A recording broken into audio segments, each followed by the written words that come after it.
경제학에서는 가능하면 이제 가치 판단을 배제해라. 배제하려고 하는 가치 판단에 천착한 거죠. 토마 피케티라고 불평등 문제의 대가가 2010년대에 전 세계에서 불평등이 심화되고 있다는 것을 방대한 데이터를 가지고 밝혔잖아요. 이분은 도덕경제학의 관점에서 그 불평등 가운데 부를 축적하고 있는 사람들의 그 부가 정당한가 하는 거를 아주 끈질기게 밝혔어요. 그러니까 그 정당하지 않은 부를 계속해서 집중해가는 부자들을 감당할 수 있을까? 용납할 수 있을까? 하는 문제 제기를 하는 겁니다. 근데 이 세이어는 그 불평등을 심화시키는 중요한 원인이 불로소득이다. 부자들이 주로 불로소득을 가지고 부를 축적했다. 이렇게 재화나 서비스를 생산하는 과정을 통해서 부를 축적한 게 아니고 그냥 기존 자산을 취득해가지고 그걸 이용해서 이 부를 빨아들이는 그런 식으로 부를 축적했다는 것이죠. 토마 피케트가 보지 못했던 부분을 보고 있고 불로소득 자본주의라고 하는 개념이 이제 나오기 시작했어요. 특히 최근에는 코로나19를 겪으면서 이게 100년 만에 온 팬데믹인데 아이러니하게도 부자들은 더 부자가 되고 그리고 가난한 사람들은 목숨을 잃었습니다. 현재의 빈부격차가 어느 정도 수준일까요? 1% 중에서도 그 상위 계층 내부에서도 차이가 있다는 거예요. 그러니까 0.01%로의 집중이 두드러진다 하는 겁니다. 이걸 이제 슈퍼리치 이렇게 부르는데요. 시간이 지난 통계이긴 한데 전 세계에서 가장 부유한 1%가 가진 자산이 110조 달러에 달한다. 이는 하위 50%가 가진 자산의 65배다. 또 충격적인 것은 세계 인구의 70%는 지난 30년 동안 경제적 불평등이 증가한 나라에 살고 있다. 전 세계 인구의 70%가 그 불평등의 와중에 살고 있다는 겁니다. 문제는 이제 이 책이 나오고 난 다음에 그러면 좀 사태가 개선이 됐냐 하면 그렇지 않고 더 심해졌다.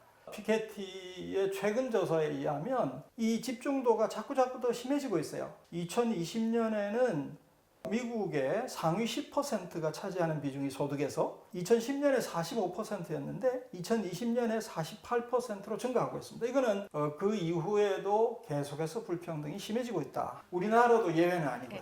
네. 네. 부를 창출하는 것이 아니라 추출한다는 표현도 굉장히 새로운 것 같습니다. 네. 이런 주장의 근거는 어떤 것들이 있을까요? 원래 부라고 하는 것은 이 지구상에 존재하는 자원에다가 인간의 노동을 가해서 새롭게 뭔가 유용한 물건을 만들어서 창출이 됩니다. 그런데 언제부턴가 그게 아니고 이 부가 축적이 돼서 자산이라는 게 만들어졌는데 그 과정에서 모종의 활동을 통해서 다른 곳에 있는 부를 추출한다는 것은 빨아들인다는 얘기예요. 그러니까 새롭게 뭐 만드는 것 없이 다른 쪽에서 만들어진 부를 빨아들여서 이 부를 증가시키고 있는 이런 현상이 두드러지고 있다 하는 얘기고요. 부의 창출과 부의 추출을 구분했다는 건 굉장히 의미가 있습니다. 세이어가 말하는 불로소득에는 어떤 것들이 있을까요? 전통적으로 불로소득은 이제 토지에서 발생한다고 보죠. 그래서 고전학파 경제학자들은 지대, 땅에서 얻는 소득, 불로소득으로 봤고요. 근데 세이어는 그걸 범위를 넓힙니다. 돈을 가지고 돈놀이를 통해서 뭐 소득을 얻는 것, 이것도 불로소득이다. 그 다음 생산 현장에서 뭔가 노동자들에게 불리한 조건에 처하게 만들어서 과다한 이익을 취하는 것, 이것도 불로소득이다. 그 외에도 기술의 독점, 특허권 뭐 이런 걸 활용해서 과도한 부를 취득하는 그것도 불로소득이다. 투기를 통해서 자산의 가치를 증식해가지고 거기서 생기는 것도 불로소득이다. 이런 자산의 거래의 중간에 개입해가지고 거기서 또 커미션을 먹고 하는 그것도 불로소득이다. 연예인들이나 스포츠 스타 이런 사람들이 얻는 과도한 소득 그 중에도 상당 부분이 불로소득이다. 처음에 고전학파가 생각했던 불로소득의 범위보다도 굉장히 범위를 확장하고 있습니다. 세이어의 기여가 있다고 생각이 되고요. 그러니까 이제 부자들이 이런 불로소득을 얻는 것은 이렇게 쭉 보시면 대개 예를 들면 기술이면 기술, 토지면 토지 뭐 이런 것들을 독점하는 데서 나옵니다.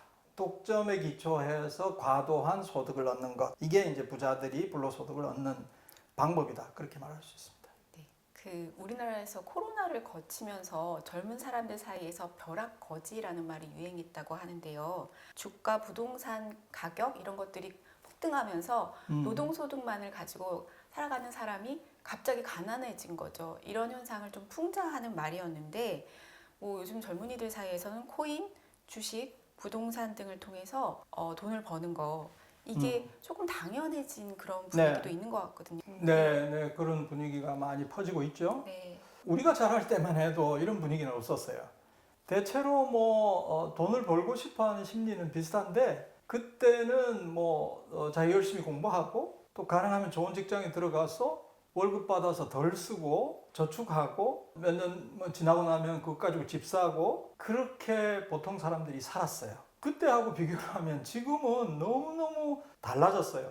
보통 평범한 사람들이 땀 흘려 일해서 노력 소득을 얻고 그것을 통해서 생활하고 재산을 형성하고 이런 데 관심이 없고 불로소득 취득을 통해서 재산을 일구려고 할까? 그거는 기본적으로 땀 흘려 일해서 또 재산을 축적하고 하는 것이 별 가능성이 없어요. 땀 흘려 일해서 노력 소득을 벌려고 하는데 일자리도 만만치 않아요.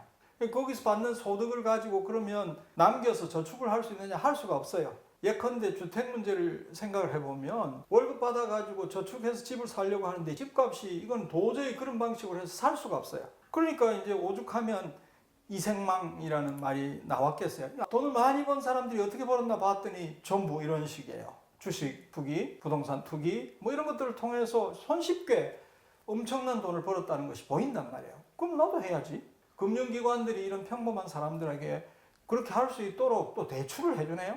그러니까 그거 빌려가지고 슈퍼리치들이 하는 행위를 따라서 지금 하고 있는 것이다. 근데 성공 가능성이 그렇게 높지 않아요.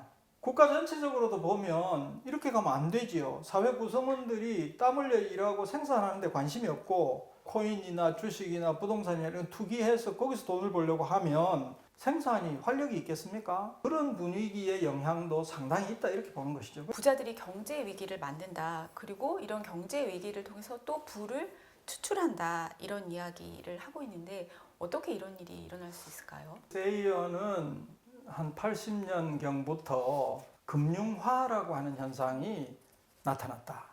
그 전까지만 해도 금융은 생산을 보조하는 역할을 하고 있었는데 금융이 주도하는 현상이 나타났어요. 금융 쪽에서 여러 가지 신기한 금융 상품들을 만들어내기 시작했어요. 수학을 잘하는 그런 사람들을 투입해가지고 만들었다고 하죠. 이 금융 상품들이 특징이 뭐냐 하면 위험도가 높아요. 하이 리스크 하이 리턴의 금융 상품이죠. 그런 것들이 많이 공급이 됐고요. 돈을 가진 부자들이 투자할 곳이 별로 없어요. 노동자들한테 그 생산성에 비례하는 보수를 지급하지 않으니까 노동자들이 쓸 돈이 없어요. 시장이 위축될 수밖에 없죠. 기업도 뭔가 생산을 해가지고 돈을 벌 수 있는 여지가 자꾸 줄어들고 돈을 가진 사람 입장에서는 제대로 된 투자처가 없어요.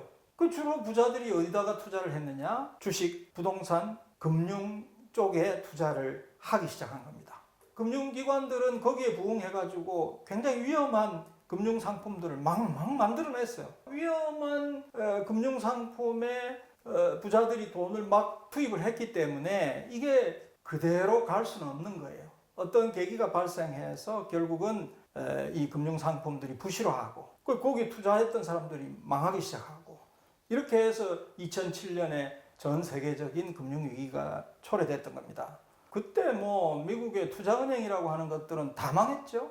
미국만이 아니라 전 세계 은행들이 망하고 여러 국가가 영향을 받고 우리나라도 이제 피해를 입었습니다. 이런 금융위기가 오면 예를 들면 1930년대 대공황 때는 부자들도 망했다는 거예요. 그들도 처지가 아주 공공해지는 그런 일이 일어났는데 이번 2007년 그 금융위기 때는 부자들이 털끝만큼 또 손해를 안 입었다는 거예요. 이 국가가 나서가지고 막대한 돈, 구제금융으로 그 금융기관들한테 다 투입을 했다는 거예요. 이 사람들은 책임 있는 사람들이 책임도 안 지고 오히려 보너스 받고 월급 엄청나게 받고 이렇게 했다는 것이죠. 세이어는 이걸 가지고 뭐라고 얘기하느냐 하면 국가가 왜 부자들을 그렇게까지 지켜주냐, 부자들을 위한 사회주의 아니냐, 책임을 지게 하는 것이 시장주의인데 책임을 안 져도 되게 했으니 이 부자들을 위한 사회주의다 이렇게 비판합니다.